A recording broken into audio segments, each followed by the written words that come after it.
Comes to buying your first house, are you financially prepared? People jumped into the mortgages they couldn't afford. They lost everything. The houses went to foreclosure. So how can you avoid that? Hey guys, Joselyne here with Orlando International Relocation Realty, and today I have some tips for you when it comes to buying your first house. So are you financially prepared to buy your first home? And we all know what happened back in 2008. People jumped into the mortgages they couldn't afford and that they were not prepared for, and then few years later, they lost everything. The houses went to foreclosure. So how can you avoid that? You have to be financially prepared to buy your home before you jump into it. And how do you know you're prepared? There are three most important things you need to know when it comes to buying your home. Financial things.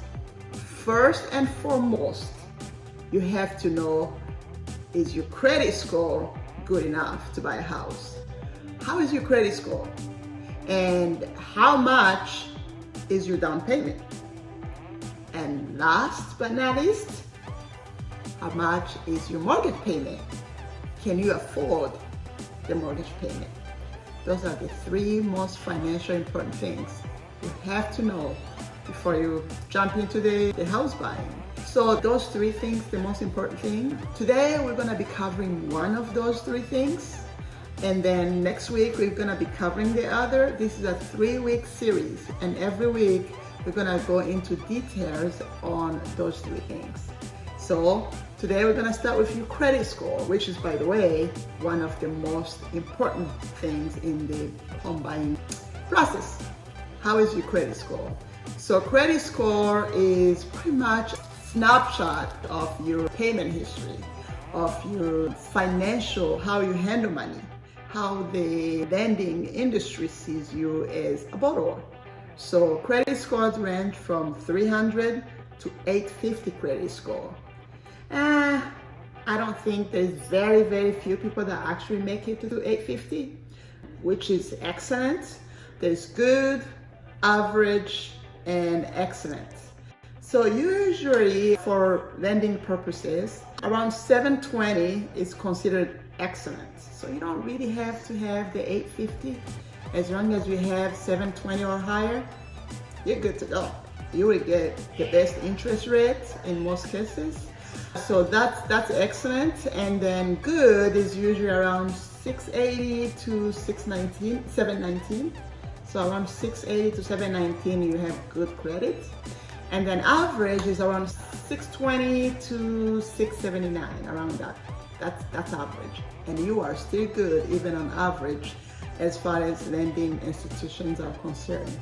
The difference in there is the interest rate. Obviously, somebody who has 850, which is very few, but somebody who has 720 and higher, and someone else who has 620 are not gonna get the same interest rate.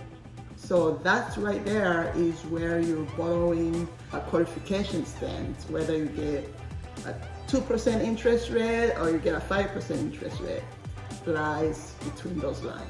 That is the biggest important thing. So if your credit score is less than 620, first thing you may want to do before you actually jump into buying and paying a really high interest rate that may last you 30 years would be to raise your credit score higher and try to get it as high as you can.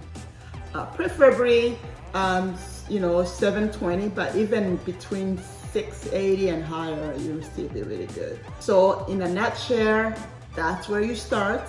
You start looking at your credit, you start making your payments on time. Things like bankruptcy or foreclosures, those are things that will not help you, unfortunately, raise your credit score higher, but you can maintain your debts by paying your credit cards. And if you need to, talk to a credit counseling company or credit company that can help you raise your credit score higher. The best way to find out what your credit score is to get pre-approved. Try to get pre-approved for a mortgage, because the mortgage company will tell you exactly what you need and hopefully will suggest you on what to do to raise it up. I am Joselyne. This has been the first session of getting financially ready to buy your first home. And next week, we'll be covering down payment. How much down payment do you need, or do you have down payment? So that will be for next week. And I will see you then. Joselyne Mizinski, Orlando International Relocation. If you like this video and you want to see more videos like this, subscribe and comment and send me any questions you may have. See you next week.